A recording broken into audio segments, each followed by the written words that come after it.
नमस्कार दोस्तों, स्वागत है आपका हमारे YouTube चैनल रियल फैक्ट्स पर। आशा करते हैं कि आज की वीडियो आपको बेहद पसंद आएगी। अगर आप अध्यात्म से जुड़ी हर बात जानना चाहते हैं और अगर आप हमसे जुड़ना चाहते हैं तो चैनल को सब्सक्राइब कीजिए, बेल आइकन प्रेस कर उसे ऑल पर सेट कर लीजिए ताकि आने वाले वीडियो की नोटिफिकेशन आप तक पहुँचे सबसे पहले। आज की हमारी वीडियो का टॉपिक है आध्यात्मिक ज्ञान चर्चा, जो कि एक जटिल प्रश्न पर आधारित है जिसे जानने की प्रबल इच्छा हर साधक के दिमाग में बनी रहती है। तो चलिए फिर जान लेते हैं कि आखिर वह प्रश्न है क्या। प्रश्न के शब्द कुछ इस प्रकार से हैं: श्राद्ध कर्मकांड करना सही है या गलत? इसके लिए हमने 2-3 संतों को शामिल किया है, क्योंकि समाज का आईना संत होते हैं और साधक संतों के विचारों को ही ज्यादा स्वीकार करते हैं। चलिए तो सबसे पहले जान लेते हैं देवकीनंदन ठाकुर जी के विचार। कृपया कर श्राद्ध पर प्रकाश डालिए। याद रखें पढ़े लिखे लोग, जिन पितरों का तर्पण नहीं होता, जिन पितरों का श्राद्ध नहीं होता, वो पितृ तड़पते हैं पितृलोक में और वो अशांत कर देते हैं तुम्हारी लाइफ को। देवताओं से भी पहले पूजा करनी चाहिए पितरों। वो दुनिया में कोई पूजा हो ना हो, अपने पितरों की पूजा जरूर। आपके पितृ अशांत हो गए तो कोई भी देवता आपको खुश नहीं कर सकेगा। तो अभी आपने सुने देवकीनंदन ठाकुर जी के विचार, जिन्होंने ये सिद्ध कर दिया कि कर्मकांड करना सही है। और आइए अब जान लेते हैं अनिरुद्धाचार्य जी के विचार। अनिरुद्धाचार्य जी से हमारा निवेदन है कि श्राद्ध पर प्रकाश डालिए। आप अपने पूर्वजों का उद्धार करने के लिए अपने जीवन में एक दीपक, अभी ये पितृपक्ष चल रहा है, आज से स्टार्ट हुआ, आप कुछ मत करिए तो कम से कम अपने पूर्वजों के नाम का एक दिया जरूर घर पे जलाइए। कहते हैं पितृपक्ष में ब्राह्मण जो खाता है उसके खाने के बाद जो बचता है उसे यदि कौवा खा ले तो वो सीधा पितरों तक पहुंचता है, सीधा मिलता है। इस पितृपक्ष की बड़ी महिमा है। अब कुछ लोग जो साइंस वाले स्टूडेंट हैं वो बिलीव नहीं करते, महाराज जी हम यहाँ ब्राह्मणों को खिलाएंगे, वहाँ पितरों को कैसे मिल जाएगा? कहते हैं पितृपक्ष में हमारे पूर्वज कौवा बनकर ही वो अन्न ग्रहण करते हैं, कौवा बनकर ग्रहण करते हैं। हमें भी अपने जीवन में एक बार कम से कम गया जी जाकर अपने पूर्वजों को जरूर तर्पण करना चाहिए, पिंडदान देना चाहिए, उन्हें भगवान के चरणों में समर्पित करना चाहिए। यदि वो कहीं फंसे होंगे यत्र तत्र उनका मोक्ष हो जाएगा, सद्गति हो जाएगी। तो जैसा कि अभी आपने सुना कि अनिरुद्धाचार्य जी का मानना है कि श्राद्ध कर्मकांड बिल्कुल करना चाहिए, इससे हमारे पितरों की तृप्ति होती है। और आइए अब जान लेते हैं विचार संत रामपाल जी महाराज के। महाराज जी कृपया श्राद्ध कर्मकांड पर प्रकाश डालिए कि आपका इस बारे में क्या मानना है। बता अकल देखो हमारी, ये हमारे धर्म गुरुओं की गाइडलाइन थी। हमारे को ये शास्त्र विदिता का मनमान्य साधना करवा कर सारे भूत बनवा दिए। फिर क्या बताते हैं परमात्मा? जीवित बाप के लट्ठम लट्ठा और मुए गंग पुचैया, और जब आवे आसुज का महीना और वो कौवा बाप बनैया रहे बड़ी सी दुनिया, सतगुरु बिन कैसे सरिया। जैसे जीवित बाप के साथ तो खेचा तानी रखे नकम्मी आत्मा है, और मरने के बाद फिर उसकी गति के लिए चलेंगे कहाँ से? देखो पुण्यात्माओं, ये हमारे धर्म गुरु कहाँ से गति कराने लगते हैं मृत्यु के उपरांत? पहले तो यूं कहेंगे कि अस्थि उठाओ और गंगा में प्रवाह कराओ, इसकी गति हो जाएगी। अच्छा क्या करते हैं? एक व्यक्ति नाम ना ले हुआ था, उसकी पत्नी ने नाम ले रखा था। वैसे उसका अपनी पत्नी को मना नहीं करता था, ज्ञान से बहुत कुछ परिचित भी था, लेकिन उसके सामने एक बात आती कि मेरा पिताजी की मृत्यु होगी और मैं यदि गंगा में अस्थि नहीं डालकर आया तो फिर मेरी आत्मा नहीं मानेगी, तो मैं इसलिए नाम नहीं लूं। एक दिन वो बता रही थी उसकी पत्नी कि मेरे तायसरे की मृत्यु होगी, यानी उसके ताऊ की। और वो लेकर गए उसकी अस्थियों को गंगा घाट पे, वहां बैठे वो पांडे, और वहां इन्होंने अपने अक्षेत्र बांट रखे हैं कि ये मेरे अक्षेत्र का, ये मेरे अक्षेत्र का। जाते ही पूछ लेते कहाँ से आए जी, वो बता दिया जी ऐसे ऐसे सोनीपत से आए। अच्छा अच्छा आज तुम हमारे हो वो पकड़ ले गए। तो वहां जाकर उसने देखा, खोल कर पिछला सारा इतिहास बता देते हैं। तो क्या बोले वह न बोले, यजमान इब कद बहुत जन्म आए तेरा गजब भयो। अब उन्होंने कह रही थी कि वो बतावा था उसका पति कि मेरा माथा ठनक्या कि दुश्मन तेनू बाट देखा हम रोज मरा। इन्हों कहा इब कद बहुत जन्म आए गति कराण।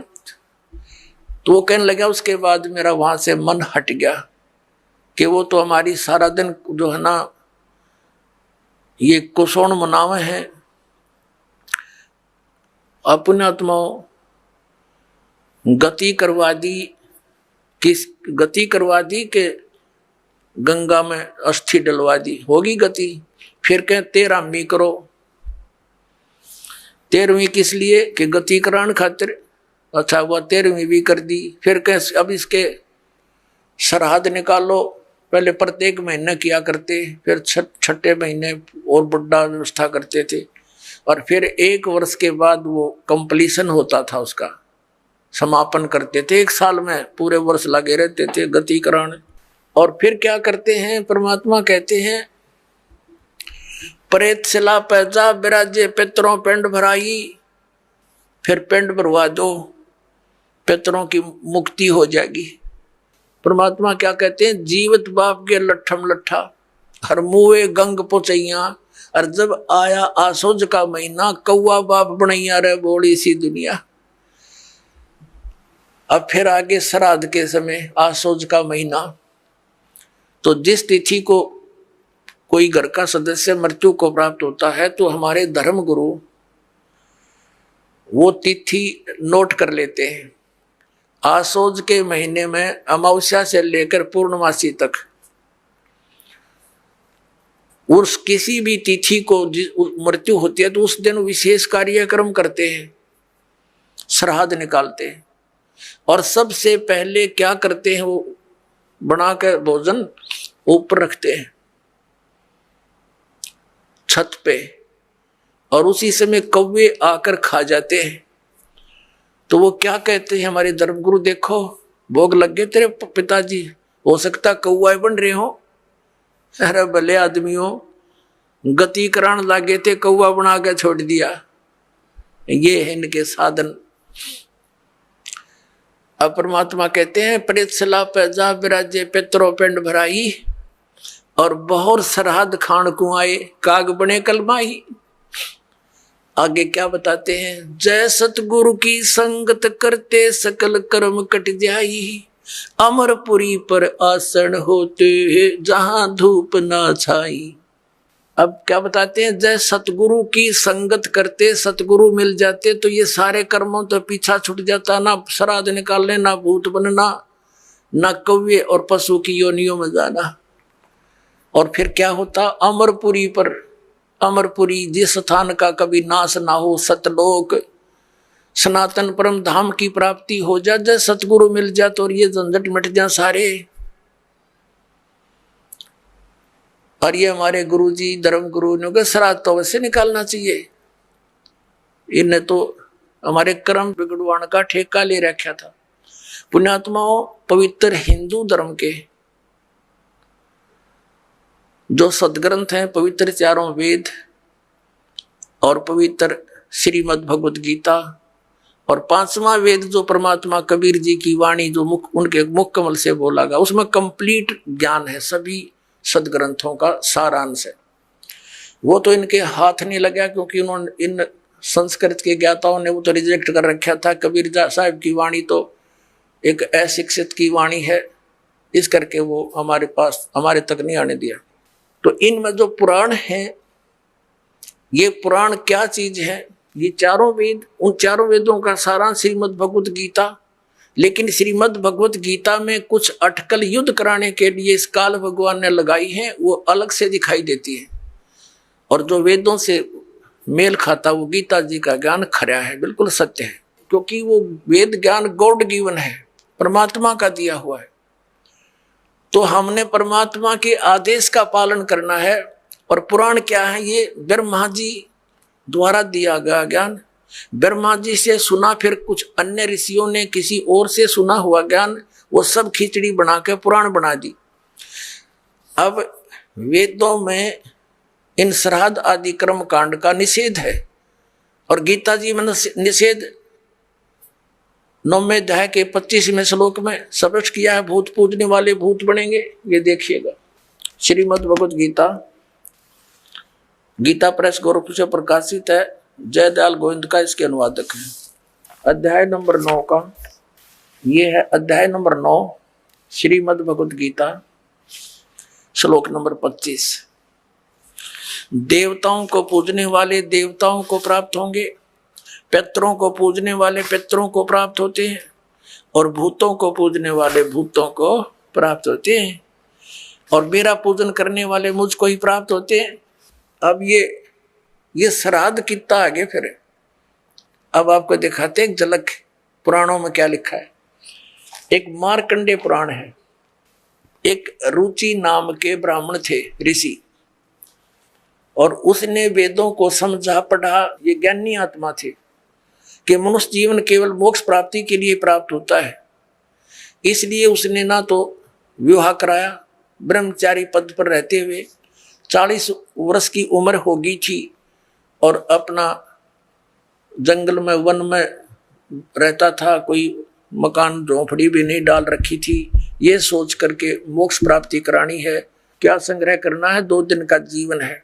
अब वो वेदों अनुसार साधना कर रहा था, रुचि ऋषि, और उसके जो पिताजी, दादाजी, परदादाजी, चौथा दादाजी वो मर चुके थे, वह भूत बन रहे थे, और वो भी ऋषि थे, ब्राह्मण थे। उनने भी ये कर्म कांड करे और करवाए थे, तो भूता बनेंगे वह। तो वो चारों दिखाई दिए और कहा, बेटा तूने विवाह क्यों नहीं करवाया? विवाह करवा के तुम हमारा श्राद्ध करता है और हमारी गति हो जाती।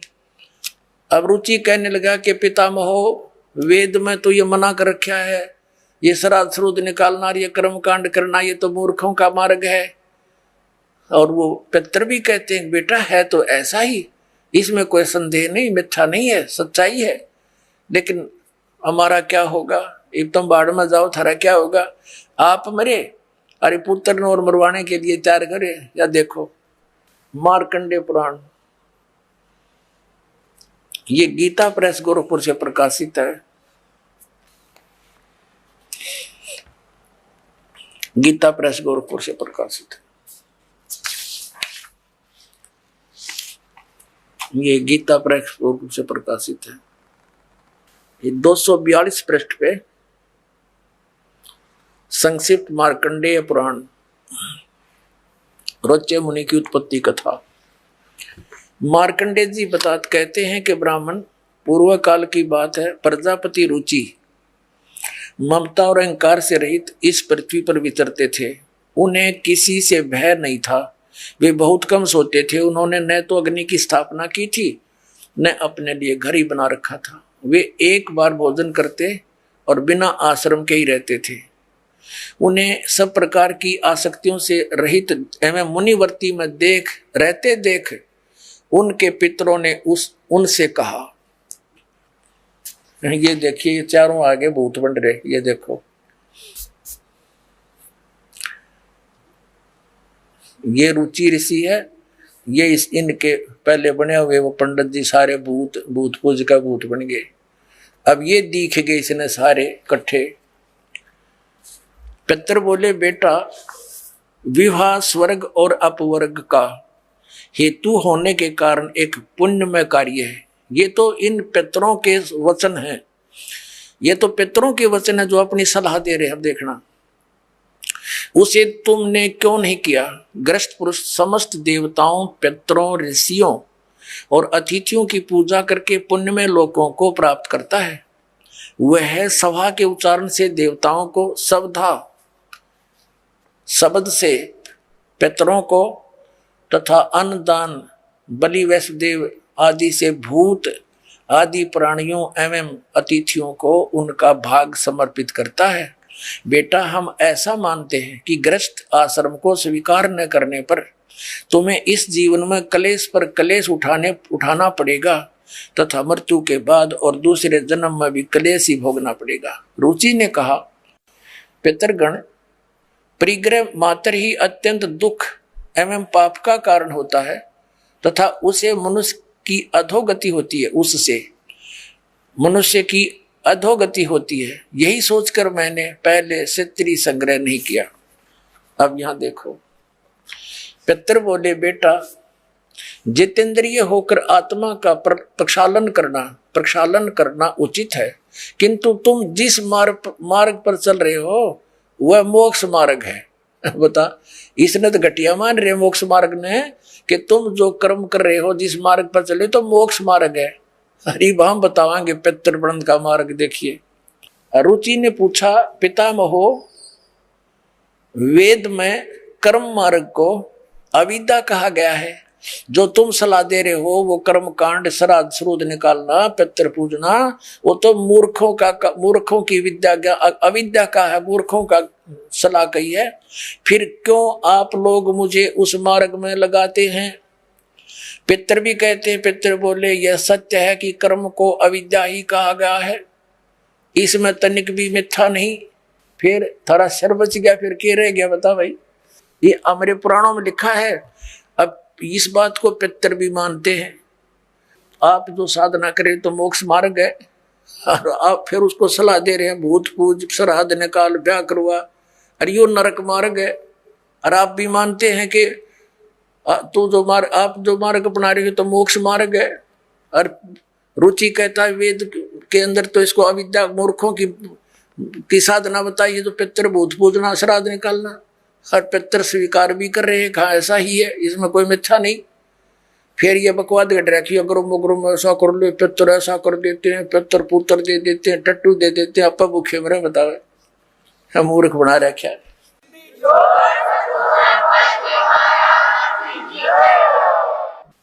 एक थोड़ी सी झलक दिखाते हैं आपको इसी मार्कंडे पुराण में। इन कहां से ले रखे ये श्राद्धा के सिलसिले। एक मंदालसा नाम की औरत थी, उसने अपने पुत्र को शिक्षा दी, और वह ये ले रहे हैं। देख, मार्कंडे पुराण के अंदर है, यही आपको सुना रहे हैं। ये काशी पृष्ठ से थोड़ा सा लेंगे। मंदालसा बोली महाराज, ये मंदालसा ज्ञान देती हुई आ रही है। मंदालसा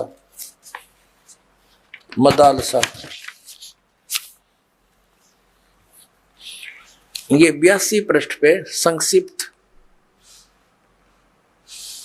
मार्कंडे पुराण, यहां देखिए। अब ये क्या सलाह दे रही है कि जो पितर देवलोक में है और जो त्रिक योनियों में ये पशु पक्षी बने हुए हैं, और जो मनुष्य योनियों में एवं भूत वर्ग में स्थित हैं, भूत बन रहे हैं, और वे पुण्यात्मा हो या पापात्मा, जब भूख प्यास से विकल होते हैं तो वे अपने कर्मों में लगा हुआ मनुष्य पिंड दान तथा जल दान के द्वारा उन्हें तृप्त करता है।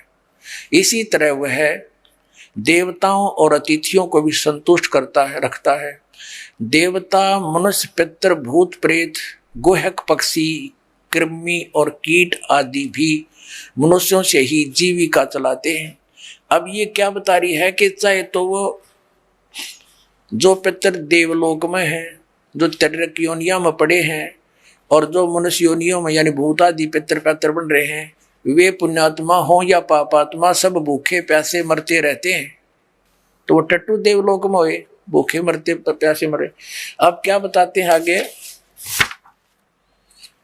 ये देखिएगा यहाँ क्या बताया है संक्षिप्त मार्कंडे पुराण 92 पृष्ठ पे। इनमें से इनमें से जो नरक में निवास करते हैं, जो पशु पक्षी की योनियों में पड़े हैं तथा जो भूत प्रेत आदि के रूप में सतीत हैं, उन सब को विधि पूर्वक श्राद्ध करने वाला यजमान तृप्त करता है। कैसे करता, सुनो। मनुष्य पृथ्वी पर जो अन्न बिखेरते हैं उनसे पिशाच योनि में पड़े पितरों की तृप्ति होती है, जो जमीन पर दाने डाल देते हैं। बेटा, स्नान के वस्त्र से जो जल पृथ्वी पर टपकता है उससे वृक्ष योनि में पड़े हुए पितर तृप्त होते हैं। जो रूख वृक्ष बन गए उन का नहा का जो वस्त्र ने छोड़ दिए ना, वो वृक्ष योनि में पड़े हुए तृप्त हो जाएंगे। अरे भले आदमी हो। अब ये एक बार क्या था, परमात्मा कबीर जी काशी में गंगा घाट पर चले गए। गंगा का एक घाट बना हुआ है, वहां पर ये ब्राह्मण लोग सूर्य को यानी ऐसे सूर्य की तरफ मुंह करके गंगा से जल उठावें और वहीं डाल दें। कबीर साहब बढ़कर उसमें गंगा में घुटनों पानी में और ऐसे नौकरन लगे गंगा के जल को, पटरी पर फेंक रहे पूरी स्पीड तक। अब वो सारे पंडित जी अपना काम छोड़ कर कबीर साहब की ओर देखने लगे। कहने लगे, वो कबीर ये क्या कर रहा तू? कबीर जी बोले, आप क्या कर रहे हो? मैंने ना पूछा, तुम क्यों पूछ रहे हो मेरे से? पहले आप बताओ आप क्या कर रहे हो? कि हम अपने पितरों को स्वर्ग में जल भेज रहे हैं। ये हम यहां जल डाल रहे हैं ना, ऐसे मंत्र बोलकर, ऐसे सूर्य की तरफ मुकर के, ये वहां स्वर्ग में हमारे भूखे प्यासे पितरों को जल प्राप्त होगा। परमात्मा बोला, मैंने एक बगीची लगा रखी अपनी झोपड़ी के आगे और मैं उस बगीची को सींच रहा हूं। फिर मंडके करड़े हो गए। तो वो कहने लगे, रे भोले आदमी, इतनी दूर कैसे जाएगा जल? ये तो यहीं पड़ा है। वो तेरी झोपड़ी के आगे बगीची जो छोटी सी लगा रखी, वो कैसे सिंचाई होगी इससे? कि 1 लाखों किलोमीटर दूर, मील दूर तुम्हारे पितरों को स्वर्ग में ये पानी मिल सकता है, तो ये 2 किलोमीटर पर क्या दिक्कत आएगी इसको?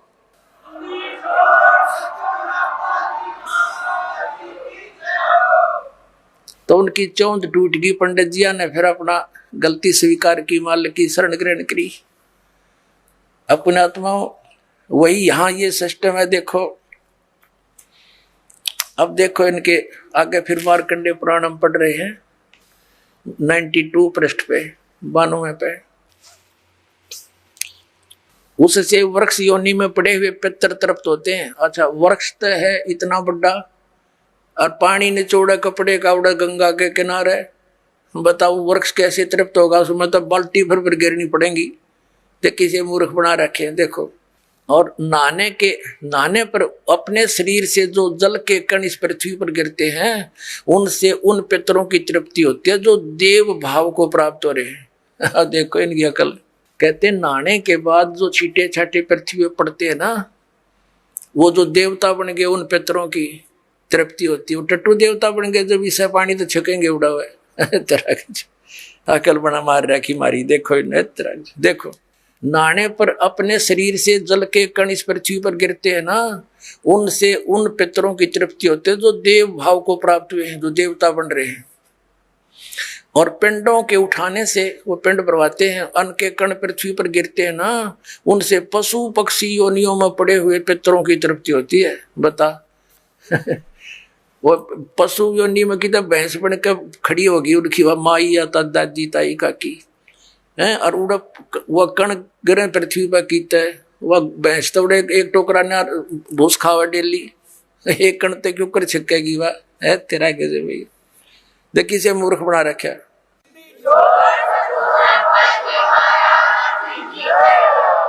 अब देखो, कुल में बालक जो श्राद्ध कर्म योग्य होकर संस्कार से वंचित रह गए, यानी बचपन में मर गए, श्राद्ध करे नहीं, तो वे बिखरे हुए अन्न और ये समाज जन के जल को ग्रहण करते हैं।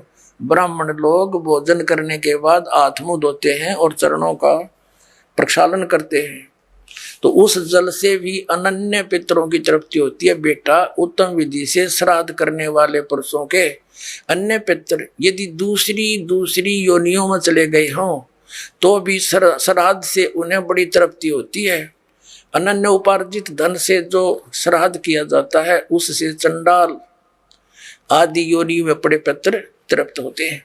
अब जो भूत प्रेत पितर कितने वृक्ष बन गए, कोई भैंस बना खड़ा है, कितने कोई काटड़ा बन रहा है, इन्हों के वो भी तृप्त होंगे। वो थोड़े छक्के दो दड़ी खाओ एक कब जब पेट भरे। तो पुण्यात्माओं, परमात्मा कहा करते थे कि तुम एक दिन तो आहार करा देते हो, मान लीजिए तुम्हारी बात बड़ी करें, और तुम्हारे पिताजी या माताजी जब जीवित थे दिन में 2-2 बार तो पक्का रोटी खाते थे। अरे तुमको एक दिन के खाने से 364 दिन कोई जरूरत नहीं, ये कोई संभव बात है तुम्हारी? एक दिन तुमने भोग लगा दिया, 364 दिन क्या खाएंगे वो? मान लीजिए तुम्हारे पिता काग बन गए, कौवे, तो रोज भोग ला दो उनका, 2 रोटी तोड़ के ऊपर रोज फेंक दो ताकि उनका पेट भरा रहे। एक दिन ये फंड करने से कोई फायदा नहीं। कहने का भाव यह है कि वो तो जो बन चुके। अब पुण्यात्माओं, जब हम सत भक्ति करेंगे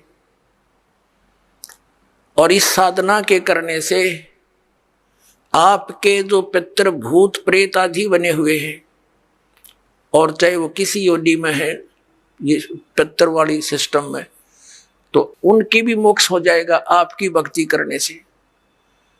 अब पुण्यात्माओं, ये सत्कर मान लेना, ये दास आपको समय अनुसार सब क्रियाएं बताएगा। इन एडवांस करने से आप अपना क्रम बिगाड़ बैठोगे। आप अपनी भक्ति करते रहो और समय आने पर ये सब आपके पितर वगैरह भी इस साधना से ही इनकी मुक्ति हो जाएगी।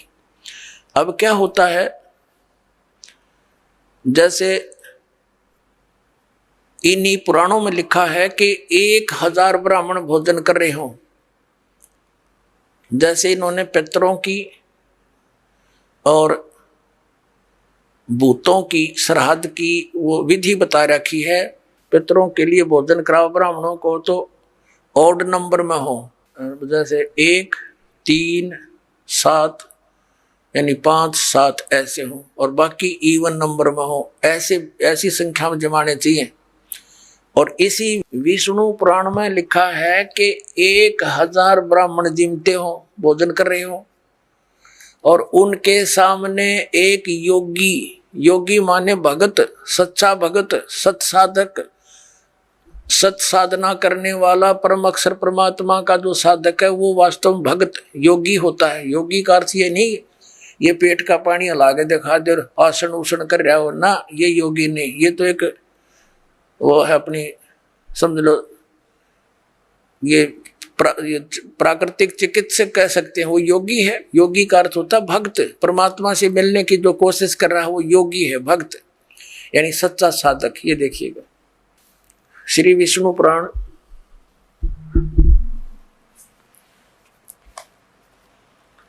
गीता प्रेस गोरखपुर से प्रकाशित है।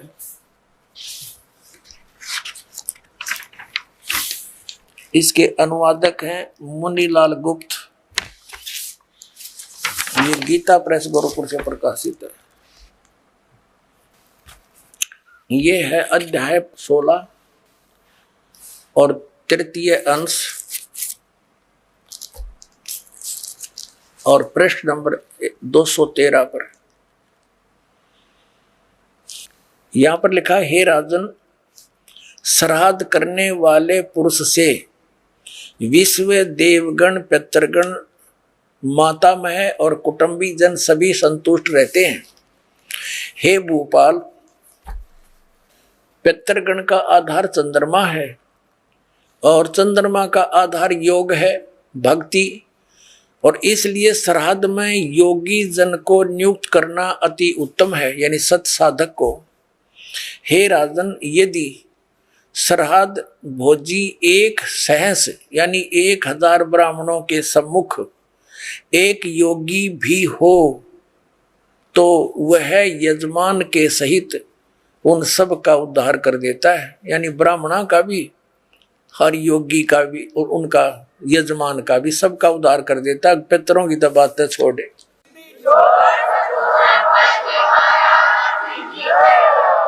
अब पुण्यात्माओं, यहाँ पर आप सब योगी हैं और जो भक्त आपके यहाँ दान करता है वो आपको जमा रहा है, तो आपके पितरों का तो वही उद्धार हो जाएगा। ये सत्कर मान लियो।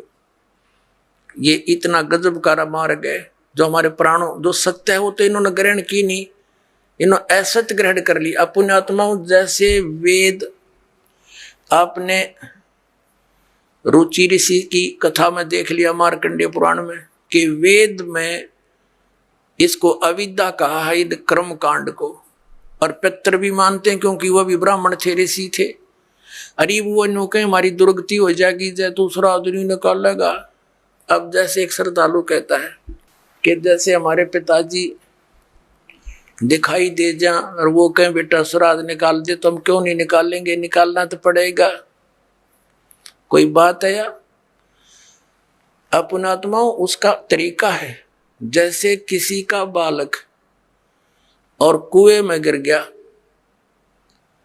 उसका वो तो चिल्ला रहा है डूब गया डूब गया, उसका क्या इलाज है? गिल्ले डूब जा, डांक मार दे, छलांग लगा दे, वो भी मरे गिल्ले। उसकी विधि है उसको भी बचाने की। पहले रस्सी बांध एक ऊपर मजबूत सी, उसको नीचे डालो, उसको पकड़ कर जा, उसने भी काट के लिया। तो ये पितर दिखाई दे जा ऐसे कोई है तो उसका गेल नहीं डूबे, उस श्राद्ध न नहीं करे, वो तो कुएं में छलांग लगाने वाली बात होगी, गिल्ले मर गया। उसके लिए ये रस्सा है जो दास आपको देगा। ये सत भक्ति करो, इस तरह ये दान धर्म करो, और उन पितरा का भी सब कहेंगे उद्धार अपने आप होता चलेगा। ये आपने पढ़ भी लिया, क्योंकि सत साधक ये भक्त है, या लाखों योगी जी में एक महीने के अंदर आकर के हैं, और फिर वो एक कह के जमान में इतना लाभ बता रहे। तो ये तत्व ज्ञान और शास्त्र अनुकूल साधना, इससे आपका भी कल्याण और आपके पितरों का भी। अब जैसे आप जी ने अभी सुना कि वेद में इसको मूर्खा की साधना बताई है, तो बिल्कुल ठीक है। तो वेद क्या है? ये परमात्मा का विधान है, ये परमात्मा का आदेश है। और जो हमारे पुराणों में जो लिखा है वो पितरों का या ब्रह्मा जी का या किसी जैसे मंदालसा या कौन थी बता, इससे की बात ने साची मान ली, सब ने इसी तरह करने लगे। और या किसी अन्य ऋषि का दिया हुआ आदेश है, इसका पालन हमने नहीं करना। जैसे एक समय एक व्यक्ति की दोस्ती दरोगा से थी, थानेदार से, SHO से, और उस व्यक्ति का जो साथी था पड़ोसी उसको बहुत दुखी कर रहा था।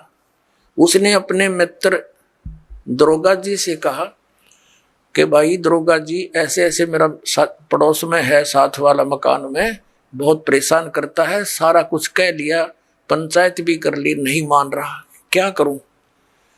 अब दरोगा जी ने कहा उसका मार लट सर में माफ देख लूंगा। दरोगा जी के आदेश न लेकर उसकी आज्ञा का पालन कर दिया। उसने ये सोच कर आप संभाल लेगा, उस अपने पड़ोसी के साथ झगड़ा ठान लिया, लट्ठम लट्ठा हो गया, उसका सर में लठ लग गया, वो मर गया पड़ोसी। अब वो SHO वहां का प्रभारी था, वो ले उसी को पकड़कर हवालात में दे दिया, सजाए मौत होगी उसकी। अब राजा का विधान था किसी का लठ मारेगा और मर गया तो उसकी सजा होगी मौत, और वो विधान तोड़ दिया उस व्यक्ति ने। अपने मित्र एक अधिकारी की आज्ञा का पालन कर लिया, जिससे राजा का विधान टूट गया, वो दंडित हुआ।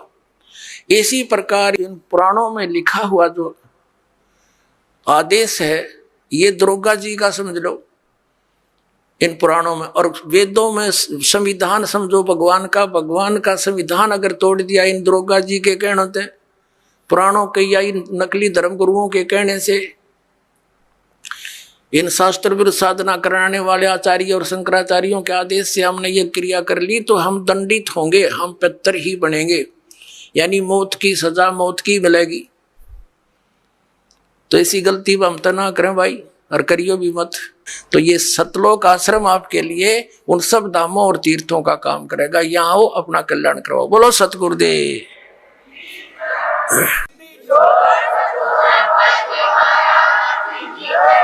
तो आपने सुने कर्मानुसार तीनों संतों के विचार। हमारा काम था संतों के विचारों को आप तक प्रस्तुत करना। अब निर्णय आपके हाथ में है। अगर आप इसी तरह की वीडियो और भी वीडियो देखना चाहते हैं तो हमारे चैनल को सब्सक्राइब करें। धन्यवाद।